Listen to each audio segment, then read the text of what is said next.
सबको पता है कि इलेक्शंस का जमाना चल रहा है और लोग जब वोट डालने जाते हैं तो ईवीएम मशीन्स का यूज करते हैं और एक प्रोसीजर फॉलो करते हैं कोई भी अपने लीडर को चूज करने। मगर क्या आप लोगों ने सोचा ये ईवीएम्स आए कहां से? क्या ये ईवीएम्स हैक हो सकते हैं? Can elections be rigged in India?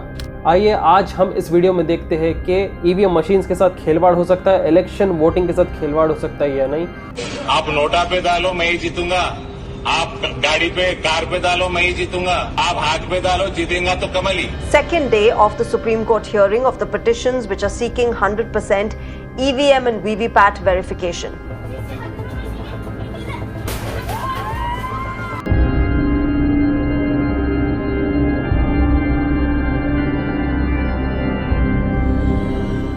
EVM जिसे इलेक्ट्रॉनिक वोटिंग मशीन भी कहते हैं, एक मशीन जो कि वोट्स को रिकॉर्ड करता है। ये बनाया गया था इलेक्ट्रॉनिक्स कॉर्पोरेशन ऑफ इंडिया और भारत इलेक्ट्रॉनिक्स से, मगर इसका इंट्रोडक्शन हुआ था 2001 के इलेक्शंस में और सबसे ज्यादा यूज 2014 के इलेक्शंस और उसके बाद। ईवीएम्स को जनरल इलेक्शन के लिए, स्टेट असेंबली इलेक्शंस के लिए यूज किया जाता है और ये वो मशीन है जो कि बैलेट पेपर वोटिंग सिस्टम को हटा दिया है। ये लोकली मेड मशीन्स है जो कि बैटरीज पे चलते हैं। जो एरियाज में इलेक्ट्रिसिटी भी नहीं होता है वहां पे भी ये 100% चलते आ रहे हैं। ये ग्रुप ऑफ इंजीनियर्स बनाए थे ताकि अथॉरिटीज इसे इजीली चला सके और वोट्स को रिकॉर्ड कर सके।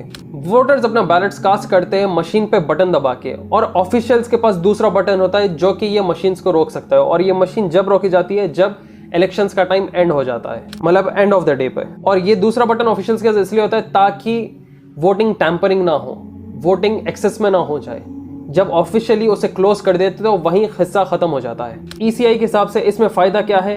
ये वोटिंग मशीन में काउंट अच्छा रिकॉर्ड करता है जिससे एक्यूरेट इंफॉर्मेशन मिल सकती है। अब मगर इसके बारे में बहुत ज्यादा चर्चा हो रहा था तो सुप्रीम कोर्ट ऑफ इंडिया ने इलेक्शन कमीशन ऑफ इंडिया को यह कहा कि इस ईवीएम मशीन के साथ वो एक पेपर ट्रेल बनाए ताकि लोगों को उनका वोट काउंट कंफर्म दिखे। तो इसी के लिए इलेक्शन कमीशन ऑफ इंडिया ने ईवीएम्स के साथ वीवीपैट भी इंट्रोड्यूस किया, एक स्लिप ऑफ पेपर, ताकि वोटर को वो चीज विजिबल हो जाए उन 7 सेकंड के अंदर। हम तो आपको बता दी कि वोटिंग का जो सिलसिला है वो एक 3 स्टेप में हो रहा है, ईवीएम, वीवीपैट और बैलेट पेपर। अब असल कंसर्न आता है क्या ये ईवीएम मशीन्स हैक हो सकते हैं? थोड़े रिपोर्ट्स के हिसाब से ये हो सकता है, थोड़े रिपोर्ट्स के हिसाब से ये हो नहीं सकता।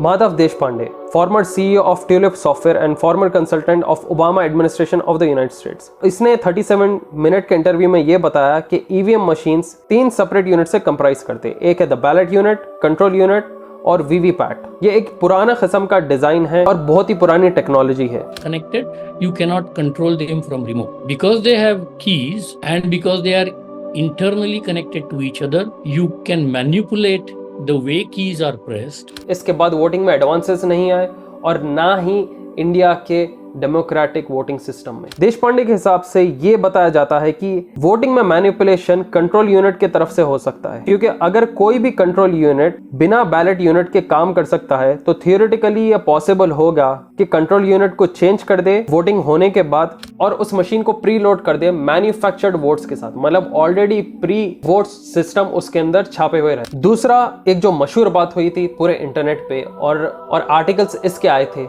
वो था mask US based cyber expert. एक मास्क लगाया हुआ आदमी क्लेम करता है जो कि यूएस बेस्ड साइबर एक्सपर्ट है। वो बोलता है कि 2019 के लोकसभा इलेक्शन से पहले ही इंडियन इलेक्शन रिग किए गए थे और ये सेम चीज 2014 में भी हुई थी। ये मास्क आदमी कहता है कि ये जो ईवीएम मशीन्स है वो उसमें धांधली हुए हैं और इन इलेक्ट्रॉनिक वोटिंग मशीन्स को टैंपर किया जा रहा है। ये जो शख्स मास्क लगा हुआ है उसका नाम है सैयद शुजा और वो ये क्लेम करता है कि वो ईवीएम मशीन्स को इंडिया में डिजाइन करने में से वन ऑफ द मेंबर्स है और बिटवीन द इयर्स 2009 टू 2014 इसने कई सारे एलिगेशंस लगाए थे इन ईवीएम मशीन्स पर। उसने कहा कि बीजेपी टेक एक्सपर्ट्स धांधली किए थे 2014 के लोकसभा इलेक्शंस में। ये इसका कहना है। कांग्रेस, बीएसपी, एसपी, आप और दूसरे पॉलिटिकल पार्टीज भी इसे अप्रोच किए थे ताकि इलेक्शंस उनके फेवर में रिग हो जाए। ये सैयद शुजा का ये भी कहना है उसके साथ के जो ग्रुप मेंबर्स थे उन्हें मार दिया गया था क्योंकि उनके पास इंफॉर्मेशन थी इन ईवीएम मशीन्स को टैंपर करने की। अब जब ये बातें उठते हैं तो जर्नलिस्ट क्या करते हैं, मीडिया क्या करता है, इलेक्शन कमीशन ऑफ इंडिया के पास जाता है। इलेक्शन कमीशन ऑफ इंडिया के पास जाके ये बताता है कि देखो ये मशीन्स में ऐसा ऐसा हो सकता है, तो वहां पे फौरी इलेक्शन कमीशन ऑफ इंडिया इस प्रेस कॉन्फ्रेंस को थ्रैश कर देता है और कहता है ये बहुत ही घटिया बात है, एक मोटिवेटेड स्लगफेस्ट है। अब देखो हर जगह दुनिया में इंडियंस ही टॉप पोजीशंस पे छाए हुए हैं। जब इतने इतने बड़े कंट्रीज में इंडियंस छाए हुए हैं, चाहे वो सीईओ के फॉर्म में रहने दो या कोई एक्सपर्ट, तो हमारे इंडिया में क्यों ऐसी टॉप मोस्ट टेक्नोलॉजी नहीं है? अगर देखा गया यहाँ पे ECI जो कि इलेक्शन कमीशन ऑफ इंडिया है, वो बताता है कि ईवीएम कैसा फायदेमंद है हमारे इलेक्शन के लिए। अब आप ये सुन लीजिए, इसके बाद मैं आपको बताऊंगा कि इलेक्शंस में धांधली कैसे हुआ और कैसा पकड़ा गया इलेक्शंस रिगिंग को करते हुए। मैं ईवीएम की बात नहीं करूंगा इसमें, मगर अभी खाली ईवीएम बेटर कैसा है बैलेट पेपर से बता रहा हूं। इनके हिसाब से वो वक्त बहुत बचाता है। एक सिंगल पार्लियामेंट्री इलेक्शन में 3 से 5 घंटे के अंदर ही रिजल्ट पता चल जाता है। अगर बैलेट्स में गए तो मैनुअली काउंट करने में तकरीबन 40 आवर्स लग जाएंगे। और ये जो ईवीएम मशीन्स है वो इनवैलिड वोट्स को भी डिस्कार्ड कर देती है। एक रिसर्च के हिसाब से ये बताया जाता है कि मशीन्स की वजह से ही इलेक्टोरल फ्रॉड रिड्यूस हो गया है, जिसकी वजह से लोग ज्यादा वोटिंग में आजकल शामिल हो रहे हैं। ये भरोसा बढ़ने की वजह से ज्यादा लोग आ रहे हैं और वोट कर रहे हैं। ECI ये भी बोलता है कि वोटिंग मशीन टैंपर नहीं हो सकते unless and until there is physical tampering, और अगर फिजिकली उन मशीन्स को टैंपर किया गया तो इजीली डिटेक्टेबल भी रहेंगे। धीनराज सिन्हा जो कि मैसाचुसेट्स इंस्टीट्यूट ऑफ टेक्नोलॉजी के बहुत बड़े एक्सपर्ट है, वो कहते हैं कि इतने थाउजेंड्स ऑफ वोटिंग मशीन्स को अगर हैक करना है तो एक मास स्केल पे करना पड़ेगा। इन मशीन्स को हैक करना ही है तो उसके अंदर सर्किट की जरूरत रहेगी, एंटेना की जरूरत रहेगी, जो कि ईजिली एक ह्यूमन आई को दिख सकती है। वायरलेस हैकिंग अगर इन मशीन्स को करना है तो रेडियो रिसीवर की भी जरूरत रहेगी, और इन मशीन्स में ना ही इलेक्ट्रॉनिक एंटेना है और ना ही कोई इलेक्ट्रॉनिक सर्किट है, जिसकी वजह से ये जो ईवीएम्स को हैक करने की बात हो रही है वो नेक्स्ट टू इम्पॉसिबल है। अब हम दोनों की बात आपके आगे रख रहे हैं और जजमेंट आप पे छोड़ेंगे। कमेंट करके बताओ कि टैंपर हो सकते हैं। देखो मुझे भी एक हैरानी की बात ये दिखती है, जो पॉलिटिकल पार्टीज बोलते हैं कि वोटिंग मशीन टैंपर हो रहे हैं, यहाँ पे ये धांधली हो रही है, ईवीएम्स के साथ ये हो रहा है। जो पॉलिटिकल पार्टीज बोल रहे हैं कि वोटिंग मशीन टैंपर हो रहे हैं और एक शहर में वो लोग हार जा रहे हैं, तो दूसरे शहर में भी अगर मशीन टैंपर होंगे तो वहां पे वो लोग कैसा जीत रहे हैं?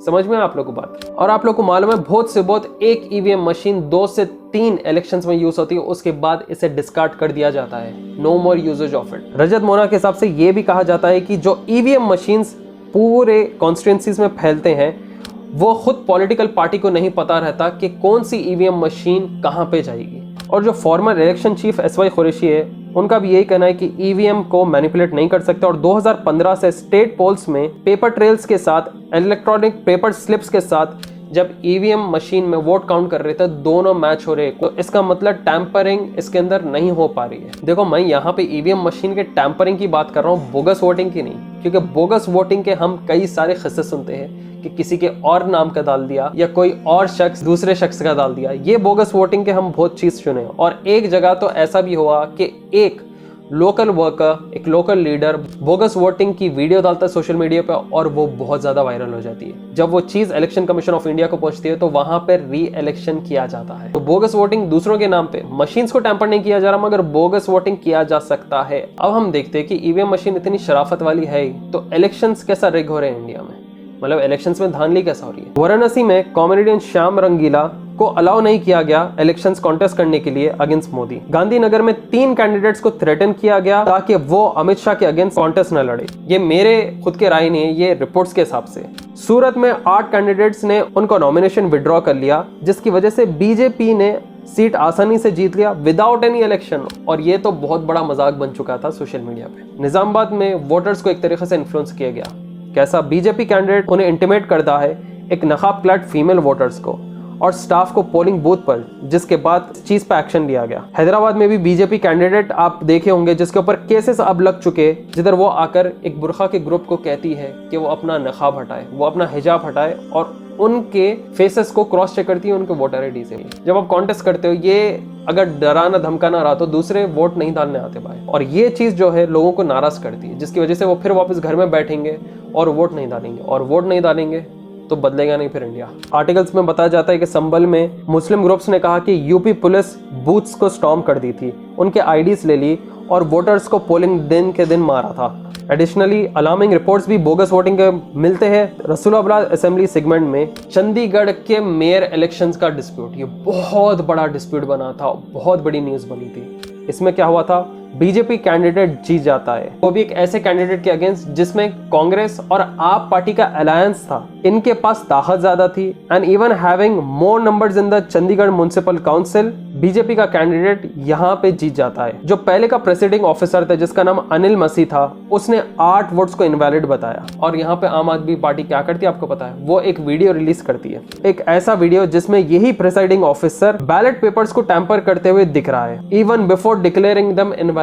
बैलेट पेपर को टैंपर करना और उसके बाद खुद ही उसे इनवैलिड कहना।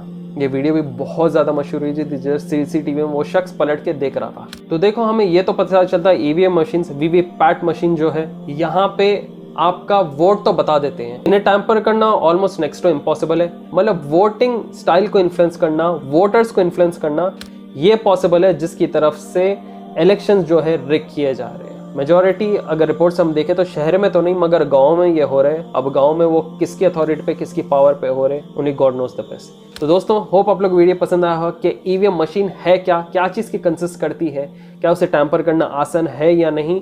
एक तरफ से क्लेम आता है कि हैक करना इम्पॉसिबल है, दूसरी तरफ से साइबर सिक्योरिटी, वो भी यूएस बेस्ड मास्क्ड मैन, ये कहता है कि इससे ईजिली टैंपर कर सकते हैं और इसके अंदर कई सारे लोग के हत्या भी हुए हैं। हर पॉलिटिकल पार्टी आती है और टैंपर कराने की कोशिश भी करती है, ये उसके हिसाब से कहना है। मगर हम ये चीज़ आप पे छोड़ते हैं कि क्या आप क्या बोलते हैं, क्या ये पॉसिबल है ईवीएम मशीन्स को टैंपर करना या नहीं है, या सिर्फ वोटर को इन्फ्लुएंस करना आसान है। जरूर कमेंट सेक्शन में नीचे बताएं कि आप अगला वीडियो क्या देखना पसंद करेंगे। फिर आऊंगा जल्द एक नए वीडियो के साथ। नए चैनल पर please make sure to subscribe and hit the bell icon. Share करिए इसे ज्यादा से ज्यादा व्हाट्सएप, फेसबुक और इंस्टाग्राम पे। फिर मिलते हैं जल्द एक नई वीडियो के साथ। दुआ में याद रखें मुझे। Till then take care, see you soon, सलाम अलैकुम।